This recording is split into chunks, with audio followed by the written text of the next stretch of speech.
Assalamualaikum warahmatullahi wabarakatuh. Waalaikumsalam warahmatullahi wabarakatuh. Alhamdulillah. Alhamdulillah haqqa hamdihi alladhi arsyadana ila ta'atih wa zajarana ma'siyatih wa ja'ala ta'lim wa ta'alu min afdali masyru'iyatih. Asyhadu an la ilaha illallah wahdahu la syarika lah iqraran biwahdaniyatih. Asyhadu anna sayyidana wa nabiyyana Muhammadan abduhu wa rasuluh i'tirafan binubuwatih. Allahumma fasalli wa sallim wa barik ala khairi khalqi habibina wa syafiina wa maulana Muhammadin sallallahu alaihi wasallam khatamil anbiya'i wa rusulihi wa ala alihi wa ashabihi wa atba'ihi min ba'dihi amma ba'd.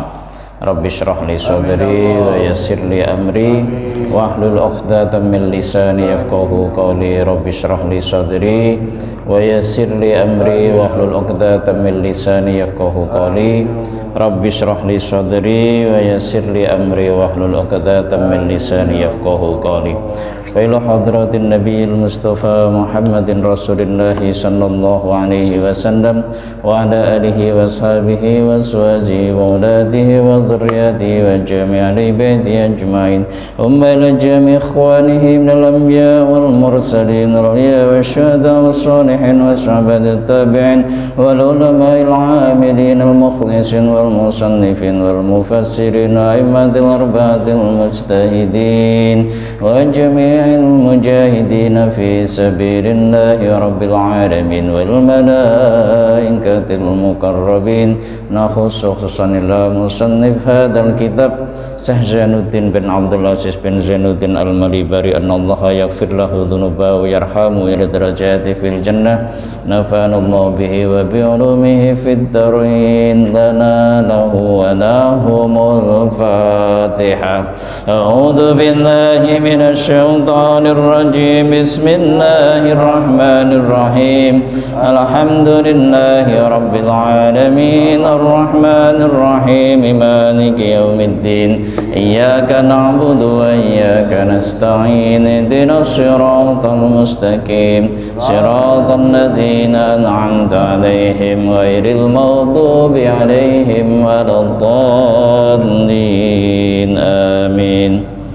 Hadratul muhtaramin yang saya muliakan, saya hormati, takzimi Ustadz Eko selaku DKM Masjid Jami' Al-Qadar, para tokoh masyarakat di lingkungan Masjid Jami' Al-Qadar, para asatidz, para hujat, Bapak Ibu sekalian yang insya Allah dimuliakan oleh Allah Subhanahu wa Ta'ala. Alhamdulillah pagi ini kita ketemu lagi, tapi mohon maaf Ustadz, nanti agak cepat selesainya karena ada penutupan pengajian di Masjid Al-Bayyinah, Bu. Kebetulan kita juga di sana disuruh datang, tapi karena ingat di sini juga ada tugas, mampir dulu ke sini, jadi baru nanti ke Al-Bayyinah ya. Sehat semua ya Bapak Ibu ya? Alhamdulillah. Itu yang penting nih Bu, ini mulai cuacanya nih, kalau siang panas lagi ya, banyak yang batuk pilek, minum es enak banget kayaknya kalau siang, habis minum langsung grok-grok batuk semua.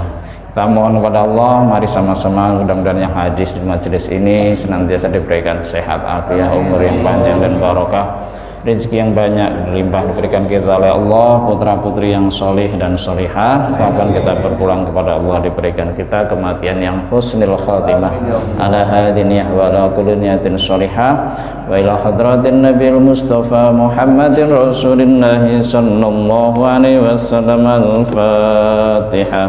A'udzu billahi minasy syaithanir rajim. Bismillahirrahmanirrahim. Alhamdulillahi rabbil alamin arrahmanir rahim maliki yaumiddin. Iyyaka na'budu wa iyyaka nasta'in. Ihdinas siratal mustaqim. Siratal ladzina an'amta 'alaihim ghairil maghdubi 'alaihim waladdallin. Amin. Pagi ini kita akan membaca bab tentang riddah. Agak berat ini bahasanya pada pagi hari ini, Kalau kemarin-kemarin agak ringan, nyantai, ini agak berat. Soalnya terkait dengan riddah. Riddah itu apa sih? Riddah itu keluar dari Islam. Riddah itu keluar dari Islam, kembali kepada kekafiran. Nah, kalau orangnya yang melakukan riddah biasa kita sebut sebagai murtad.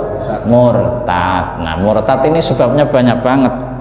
Ada yang berasal dari diri kita, mungkin ucapan kita, mungkin keyakinan kita, mungkin perilaku kita yang kadang membuat kita tidak sadar kita sebenarnya sudah melakukan riddah, melakukan perbuatan murtad.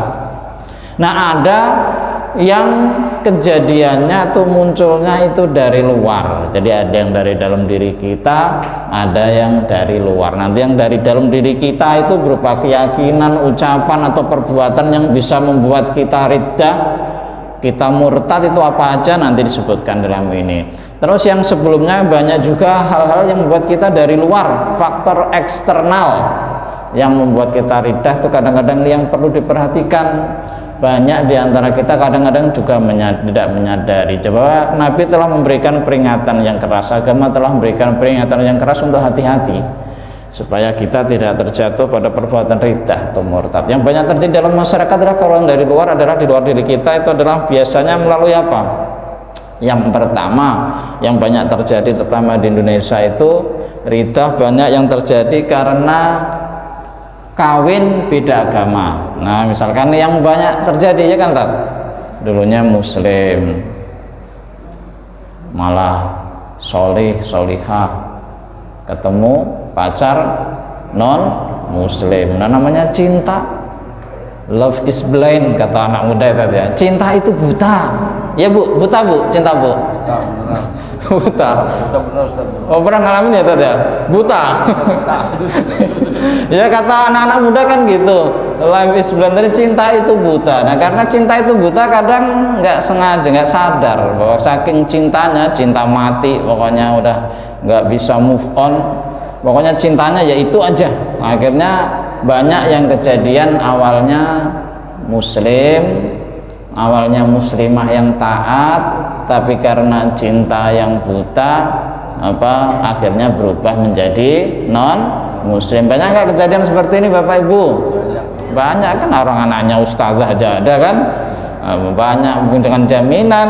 Jadi ini yang perlu kita hati-hati, anak istri kita, anak-anak kita kasih pengertian, kita kasih pemahaman. Ini ya, karena ridha ini perbuatan kufur yang paling tinggi tingkatannya. Jadi kalau kufur itu kan banyak, ada kufur nikmat, kufur macam-macam, kufur keyakinan, tapi yang paling tertinggi riddah ini keluar dari Islam. Dan ini banyak kejadian. Ini yang pertama tadi, bahwa kekufuran yang pertama yang dari luar itu, faktor luar itu bisa terjadi karena tadi pernikahan.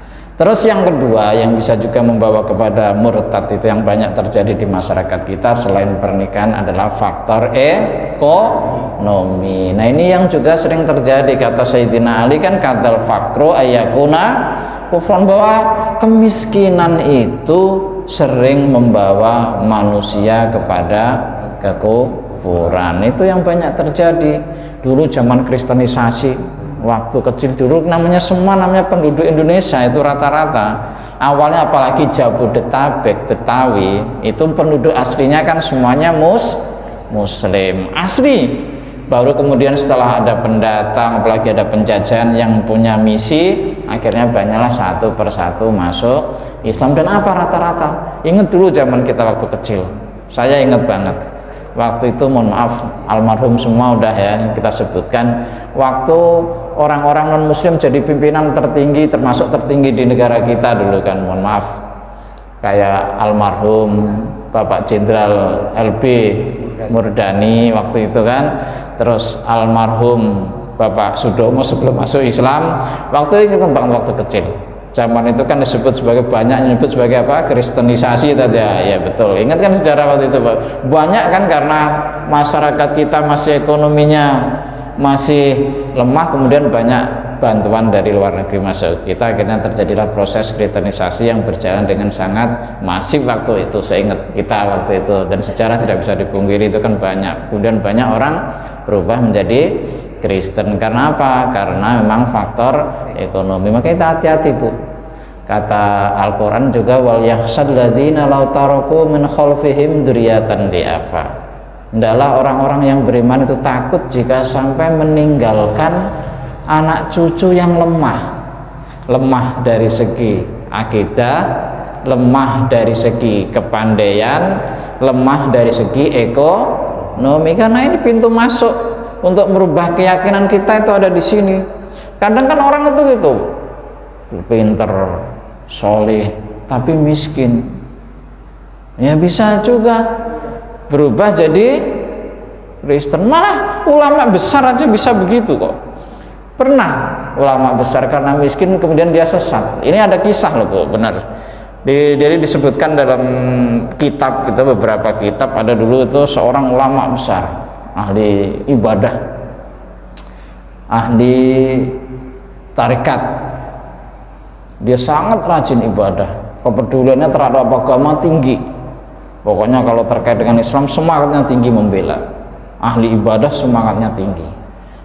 Dan suatu ketika ini dia ada orang dari lain kampung ceritanya mengadu ke dia, datang ke dia, ke ulama tadi, Bu. Ini kitab disebutkan dalam beberapa kitab, bahkan jadikan hadis juga ada.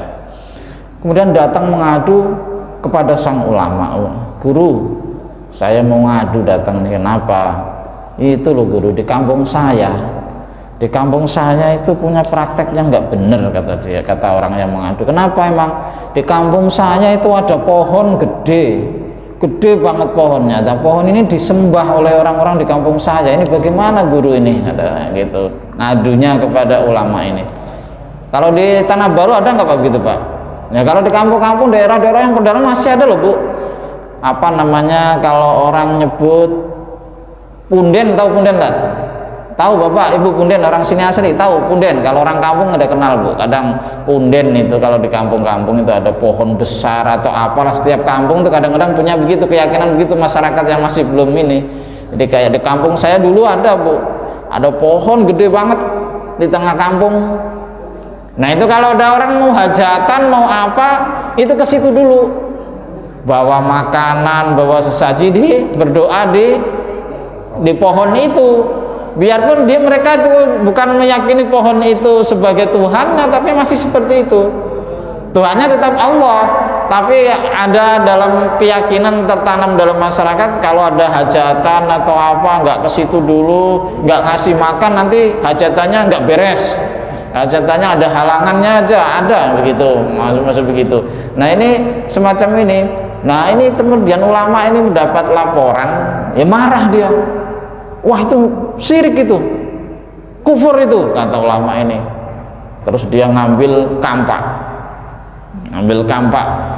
mau jalan menuju kampung orang yang tadi, orang yang lapor bahwa di kampungnya itu ada pohon besar yang banyak disembah oleh kaumnya. Nah, di tengah jalan kemudian apa yang ingin dilakukan oleh ulama ini biar tidak tumbuh kemusyrikan terus menerus, pohon itu mau ditebang, kemudian iblis. Nah, ini lagi-lagi iblis ini. Kemarin kisah Kibar Seso, ingat kan tadi ya, ulama hebat yang akhirnya masuk akhirnya sul khotimah karena minuman. Nah, ini sama iblis, kan tugasnya iblis memang menyesatkan manusia kan.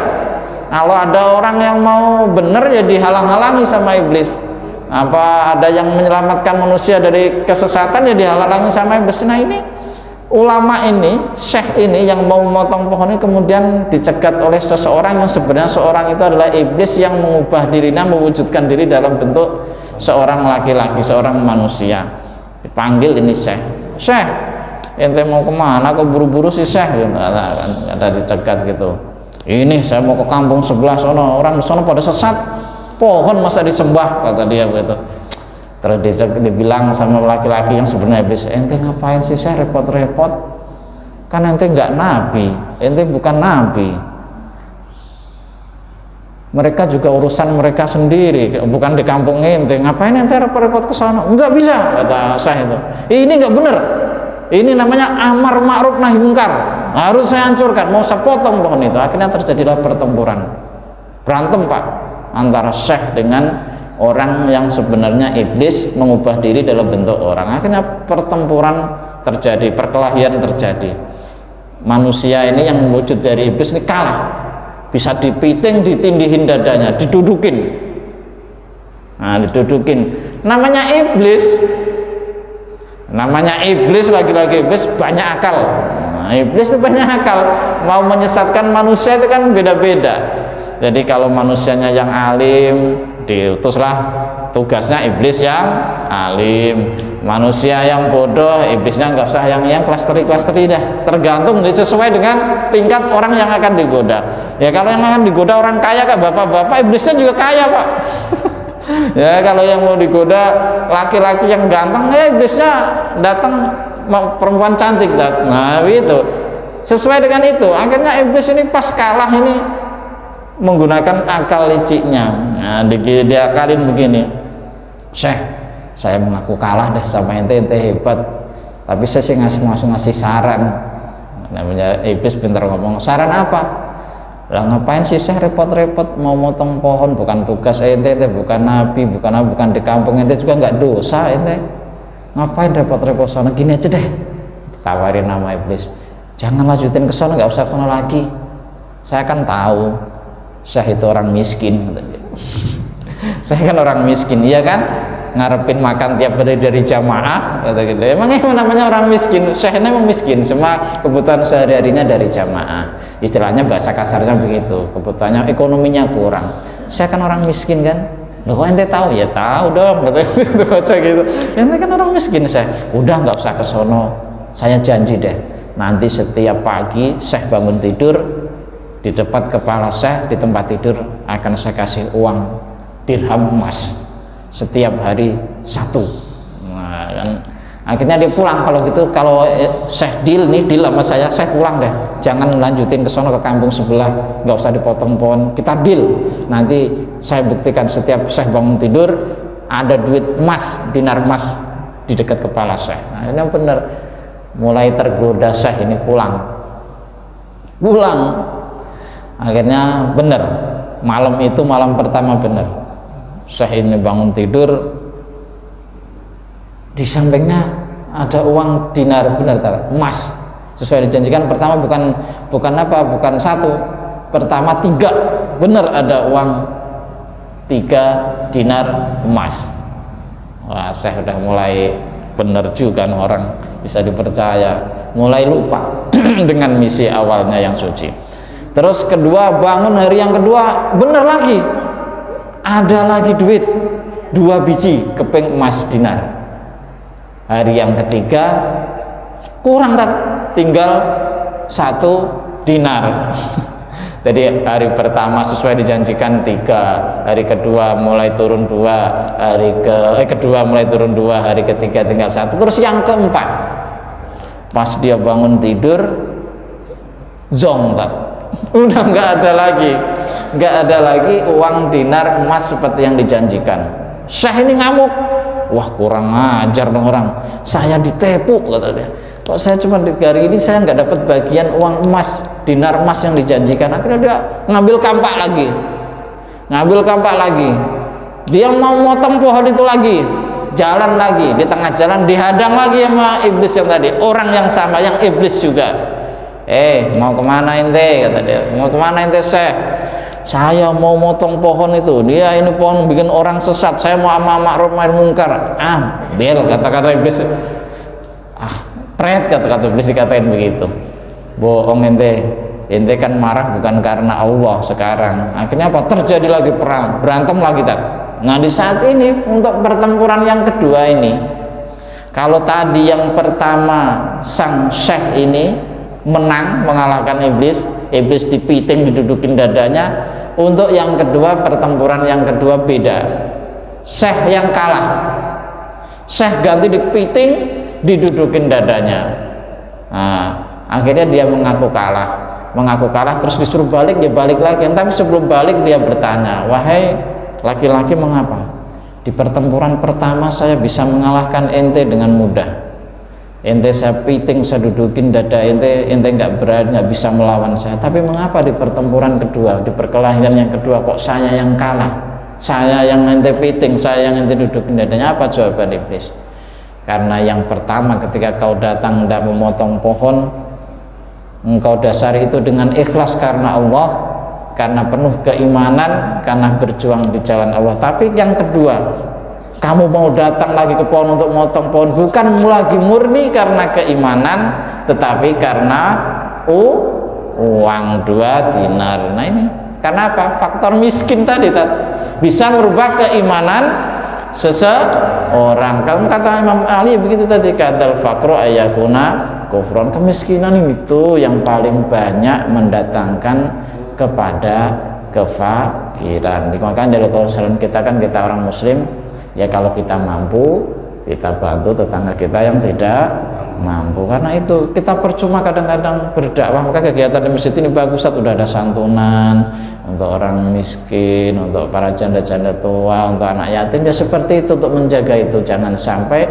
kita berdakwah bahasanya sampai berbusa-busa, tetapi sekitar masjid ada orang-orang miskin yang kita lupakan nasibnya, karena percuma jadinya. Kadang-kadang kalau ada orang yang tidak baik, bermaksud tidak baik, dimanfaatkanlah kemiskinan itu untuk mengubah akidah kita. Nah, ini yang perlu kita perhatikan. Maka itu yang ingin kita sampaikan, bahwa faktor riddah ini banyak terjadi.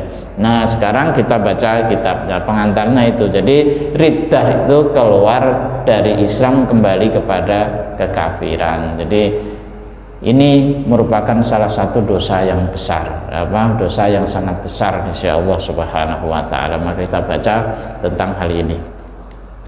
Bismillahirrahmanirrahim. Faslun ay hadza faslun. Ada satu bab fir riddati, tentang riddah. Riddah yaitu keluar dari Islam kepada kekafiran. Mohon nanti sampai kurang seperempat jam 6 ya, nggak apa-apa ya. Nah, yang pertama adalah keluar dari Islam kepada kekafiran, yaitu riddah ini afhasu anwa'il kufri, termasuk macam-macam bagian dari kufur, bentuk kufur yang paling jelek, yang paling buruk. Karena kalau kita sudah menyatakan keluar dari Islam, itu bentuk kufur yang paling buruk. Karena kufur itu banyak. Tadi sebutkan ada kufur nikmat, ya kan? Kita biasa tuh kufur nikmat banyak. Kalau kita yang kufur nikmat mah udah dikasih sehat aja masih ngeluh, ya kan? Punya duit 100.000 masih ngeluh, ya kan? Banyak seperti itu nggak Bu? Dikasih uang belanja 50.000 ngeluh nggak Bu? Ngeluh nggak Bu?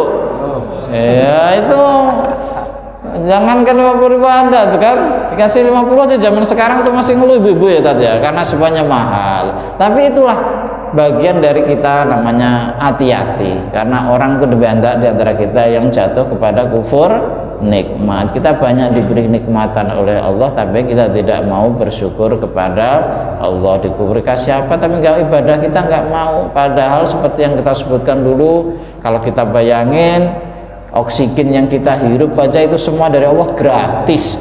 Harga oksigen itu berapa, tinggal ngaliin dulu, pernah kita hitung miliaran kita untuk punya oksigen aja. Mata yang kita pakai dari Allah ini gratis. Mata rusak mahal nggak Bu? Ya, operasi katarak aja mahal kan Bu ya, apalagi kalau rusak bener harus diganti, donor mata berapa mahalnya Bu, iya kan? Ginjal kita itu mahal nggak Bu? Ya kan, orang itu yang punya gagal ginjal setiap seminggu 2 kali cuci darah, sekali cuci darah berapa Bu? Itu pun badan sakit semua. Nah tapi kita yang masih punya semua itu, merasa nggak itu kenikmatan yang besar dari Allah? Tapi kadang-kadang kita sudah dikasih kenikmatan yang seperti itu, mata, telinga, kita nggak punya telinga normal, ini nikmat yang besar Bu, nggak bisa dengar. Coba bayangin nggak Bu, pernah bayangin kita nggak bisa dengar apa-apa gitu Bu, nggak bisa dengar suara merdu suami, waduh, yang istri suami sebaliknya nggak pernah dengar suara istrinya, nggak pernah dengar suara anaknya. Kebayang nggak kita? Pernah kebayang nggak begitu? Kadang kita yang simpel-simpel, yang sederhana, kan kita nggak pernah terpikir. Mata kita ini, coba kan bayangin nggak kalau masalahnya, karena kita lahir dalam keadaan normal. Coba perhatikan itu orang yang terlahir dalam keadaan buta, yang bahkan tidak bisa melihat apa-apa, yang jalan pun harus dituntun. Nah itu kita kadang begitu. Nikmat yang ada di dalam tubuh kita ini luar biasa mahalnya, tapi kita kan kadang nggak merasa, seolah-olah biasa. Saya lahir terbegitu alamiah, bukan seolah-olah apa yang ada dalam diri kita anggap sebagai hal yang biasa, bukan nikmat. Nah, makanya kita nggak dikasih nikmat yang demikian, kita ibadah pun males. Ini termasuk kita kufur nikmat. Kita dikasih harta benda, kekayaan, kita hartanya banyak, ada orang lain di sekitar kita membutuhkan, kita cuek aja. Kita poya-poya orang lain makan Senin Kemis. Nah, ini termasuk kufur nikmat. Jadi kita orang Islam, tapi ini bagian dari kufur, namanya kufur nikmat. Nah, kufur itu macam-macam. Ada kufur nikmat, ada kufur keyakinannya. Kadang anak-anak muda kan begitu, ada masalah sedikit protes sama Allah, putus sama pacarnya protes, ya Allah, apa salah saya, apa dosa saya sehingga saya kok coba seperti ini. Kita dapat ujian dari Allah, kadang kan begitu protes manusia, apa salah saya, apa dosa saya, banyak kalau mau disebut.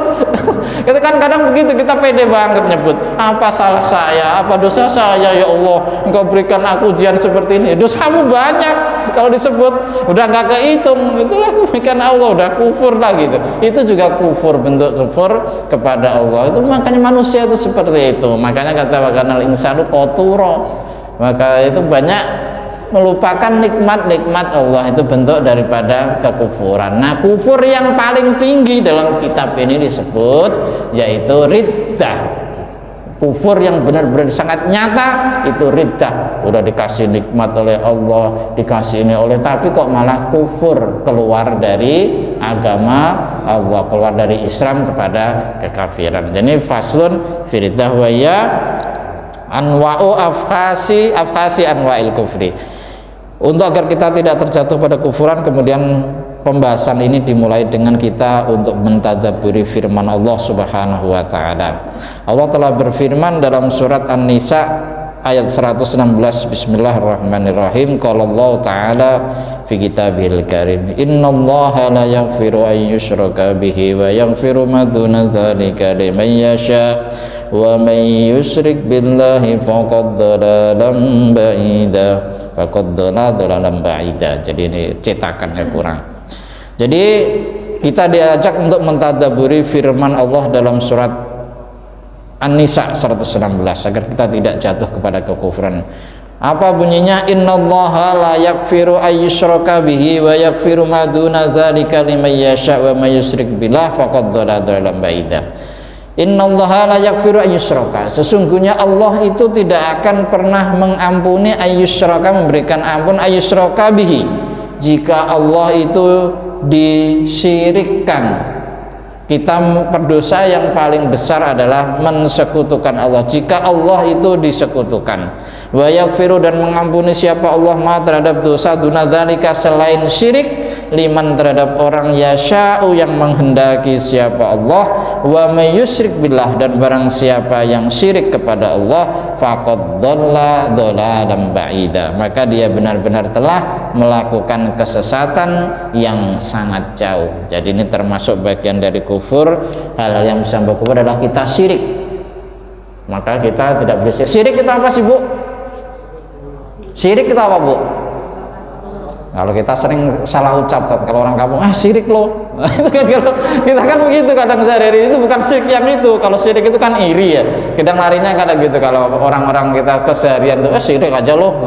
Bukan itu. Jadi syirik itu adalah mensekutukan Allah dengan yang lain. Ada Tuhan selain Allah, ada kekuatan lain sesuai kekuatan kepada Allah. Kita mensekutukan bahwa Allah itu punya saingan, syarikun, punya sekutu, punya saingan. Jadi kalau kita syirik itu bentuknya macam-macam Bapak Ibu. Ada yang syirik asghar sama syirik akbar, syirik khafi sama syirik zahir.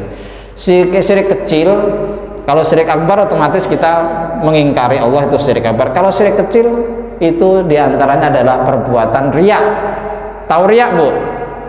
Mensekutukan Allah dengan yang lain, tapi yang kecil. Riya itu melakukan sesuatu bukan karena Allah. Misalkan Ibu sedekah nih, sedekah itu aslinya diperuntukkan untuk siapa, Bu? Tujuannya untuk apa, Bu? Meraih ridho Allah. Sedekah tujuannya ibadah itu untuk meraih ridho Allah, tapi kemudian kita sedekah, biar saya dibilang dermawan. Berarti tujuannya bukan untuk Allah. Biar saya dibilang kaya. Saya biar dia puji orang. Berarti itu tujuannya bukan untuk Allah. Ini artinya kita sudah menyekutukan Allah. Perbuatan yang kita lakukan bukan untuk Allah tapi untuk yang lain. Maka riya itu disebut syirik. Tapi syirik kecil, syirik asghar atau syirik khafi, karena kita melakukan itu bukan untuk ibadah kepada Allah tapi untuk yang lain. Itu namanya syirik khafi. Sama sum'ah. Kita melakukan sesuatu, kalau ada riya pasangannya sum'ah. Kita melakukan sesuatu, riya itu supaya dilihat oleh orang lain. Kalau sum'ah, kita melakukan sesuatu biar didengar oleh orang lain. Sebetulnya riya sama sum'ah pasangannya tat. Kalau sum'ah kita melakukan sesuatu biar didengar orang lain, ya, kita expose apa yang kita lakukan biar dilihat sama didengar, biar kita terkenal masyhur. Nah, kalau ada orang dulu kan gitu prinsipnya, kadang-kadang begitu. Mohon maaf kalau tradisi sebagian masyarakat kita kan masih begitu. Mohon maaf kalau ya di mana aja sih, kadang-kadang kita kan melakukan sesuatu bukan sesuai dengan kemampuan kita. Kadang kita paksakan agar biar kita sohor, kata-kata orang zaman dulu kan itu saja, sohor, biar miskin asal sohor pepatahnya. Jadi kan gitu. Jadi melakukan sesuatu kalau untuk dilihat orang lain, mendapat pengujian dari orang lain, itu namanya riya. Kalau biar didengar orang lain, biar orang nama kita dipuji orang lain, kita siar-siarkan biar didengar orang sekitar kita tahu, itu namanya sum'ah. Itu termasuk syirik asghar atau syirik khafi. Nah, syirik yang besar yaitu benar-benar kita mensekutukan kepada Allah. Jadi Allah itu dalam ayat ini, dalam wa may yusyrik billah ini, innallaha la yaghfiru ayyushraka bihi wa yaghfiru ma duna dzalika liman yasha. Jadi Allah itu akan mengampuni semua dosa kecuali dosa syirik. Sudah sering dengar kan begini Bu, ungkapan seperti itu, bahwa semua dosa itu akan diampuni oleh Allah kecuali syirik. Maksudnya itu bagaimana Bu, Bapak? Apa kalau syirik itu benar-benar gak diampuni oleh Allah sampai kapanpun gitu? Apakah seperti itu? Gimana Bu? Maksudnya syirik itu tidak akan diampuni oleh Allah, tapi selain syirik diampuni oleh Allah. Maksudnya itu bagaimana? Apa kalau syirik itu selamanya gak diampuni oleh Allah? Nah itu ibunya pintar tuh Pak. Jadi syirik pun sebenarnya perbuatan yang dosa yang diampuni oleh Allah dengan syarat kita bertaubat dengan taubat yang sebenar-benarnya, jangan diulangi lagi ketika kita pernah berbuat syirik. Karena kalau syirik itu nggak diampuni sama sekali oleh Allah, kita bertobat juga nggak diterima, ya repot. Dakwah para nabi yang nggak ada manfaatnya, karena dulu para sahabat itu sebelum menjadi sahabat, sebelum masuk orang Islam, syirik apa bukan? Ya kan zaman jahiliyah nyembahnya apa Bu? Patung. Tapi kemudian Rasul datang dengan membawa ajaran Islam, tidak boleh kita syirik, yang kita sembah itu Allah. Tapi kemudian ketika mereka sadar, mereka menjadi orang-orang yang baik, akhirnya diterima oleh Nabi. Kan artinya apa? Syirik itu bisa diampuni. Awalnya dulu juga mereka itu kufur, kafir, syirik, tapi ketika Islam datang, nah akhirnya untuk itulah kemudian gunanya para nabi, para ulama, para kiai untuk mengajarkan orang yang masih dalam kesyirikan agar kembali kepada tauhid. Jadi maksudnya syirik itu tidak diampuni Allah adalah jika kita terjatuh pada perbuatan syirik yang sampai kita mati, sampai kita wafat, ternyata kita belum bertaubat dan membawa kesyirikan itu sampai kita mati, itu yang tidak diampuni oleh Allah. Tapi kalau kita, mohon maaf, namanya hidup, kadang tadi kita sampaikan ada ucapan kita yang tidak sengaja membawa kita kepada kesyirikan, kekafiran. Nah, tapi kemudian kita bertaubat, ya insya Allah taubat kita diterima oleh Allah. Ingat waktu kisah yang dahulu bahwa memang semua perbuatan dosa itu termasuk syirik itu diampuni oleh Allah jika kita bertobat dengan sebenar. Tapi dosa selain syirik itu lebih mudah untuk diampuni oleh Allah. Tapi syirik ini sebelum mati kita nggak bertobat, kita nggak akan pernah diampuni Allah. Kita akan menjadi penghuni neraka selama-lamanya. Tapi kalau sebelum kita wafat kita itu makanya pentingnya kita bertaubat. Kita sering membaca kalimat istighfar. Kalau dalam kajian ini kemarin kita disuruh banyak berzikir la ilaha illallah. Kenapa? La ilaha illallah itulah yang memperbarui iman kita jadidu imanakum bila ilaha illallah. Apa tujuannya? Ya kalau kita nggak sadar, nggak sengaja berbuat syirik, nggak sengaja berbuat kekufuran, kita perbarui iman kita dengan membaca la ilaha illallah Muhammadur Rasulullah. Ini apa maksudnya? Biar jangan sampai ketika kita mati ternyata kita pernah jatuh kepada kesyirikan dan kita belum sempat bertaubat. Karena kalau itu yang terjadi, neraka Pak jaminan kita. Tapi kalau kita sudah sering mengucapkan la ilaha illallah, bertobat, jadi diterima oleh Allah. Maka kata hadis kan itu ada disebutkan bahwa nanti itu kan ada orang yang paling lama, yang paling akhirnya juga dia masuk surga itu adalah orang yang mengucapkan la ilaha illallah. Kemarin juga dalam hadis disebutkan, biarpun dia dosanya banyak banget, dia kebaikannya hanya sedikit, tapi kuncinya dia pernah mengucapkan la ilaha illallah, maka dia akan diberikan ampunan oleh Allah dan dipanggil ke dalam surganya. Meskipun yang lain udah pesta pora di surga, dia baru datang belakangan karena dosanya banyak, tapi Allah marah, Rahman Rahimnya begitu. Nanti setiap orang yang dia pernah dalam hidupnya mengucapkan la ilaha illallah, meskipun kebaikannya hanya sedikit, tetap siapapun namanya la ilaha illallah, itu adalah jaminan dari Allah. Siapapun yang akan mengucapkan itu, di ujungnya pasti siapapun yang mengucapkan itu akan dimasukkan oleh Allah ke dalam surga Allah. Maka beruntung Bu orang kita, orang Indonesia itu paling enggak kita pernah mengucapkan la ilaha illallah. Kapan itu Bu? Kapan Bu? Paling enggak kalau kita mau mau nikah kan, disuruh baca syahadat. Itulah kitanya pentingnya Bu, disuruh baca syahadat Bu. Kita mau nikah, asyhadu alla ilaha illallah wa asyhadu anna Muhammad. Jadi makanya kalau dalam seumur hidup nggak pernah baca syahadat la ilaha illallah, ya kebangetan banget. Kalau nikah kan udah mau baca syahadat, baca la ilaha illallah. Untungnya Bu, itu jaminan kita, biarpun pernah sekali, tapi itu jaminan kita. Tapi nanti kalaupun itu ya kita masuk surganya paling ujung Bu, orang udah habis semua. Kita baru, orang udah ribuan tahun di surga, kita baru belakangan. Orang udah nikmat, surganya udah habis, buah-buahnya udah habis dimakan yang dulu-dulu, kita baru mau masuk surga. Itu namanya bukan begitu, itu gambaran. Nah, maksudnya bercanda. Surga nggak pernah habis Bu, yang terakhir masuk juga mendapat kenikmatan. Tapi itulah apa namanya, untungnya kita yang mengucapkan la ilaha illallah. Mohon maaf seperti yang sampaikan tadi, sampai jam kurang seperempat udah lewat ini. Kita tutup taklim, nanti kita lanjutkan di pertemuan berikutnya. Jadi ridah itu seperti itu, mudah-mudahan kita terhindar dari ridah. Jangan sampai kita, anak cucu kita, keluarga kita ada yang terjatuh dalam perbuatan ridah. Karena ridah, murtad dari Islam, itu merupakan suatu kekufuran yang paling tinggi, paling buruk di sisi Allah. Mohon maaf kalau ada kata-kata kurang berkenan. Kita tutup taklim kita dengan doa akhir majelis. Subhanakallahumma wa bihamdika asyhadu an la ilaha illa anta astaghfiruka wa atubu ilaik. Wallahul muwaffiq ila aqwamit thoriq. Assalamualaikum warahmatullahi wabarakatuh. Waalaikumsalam.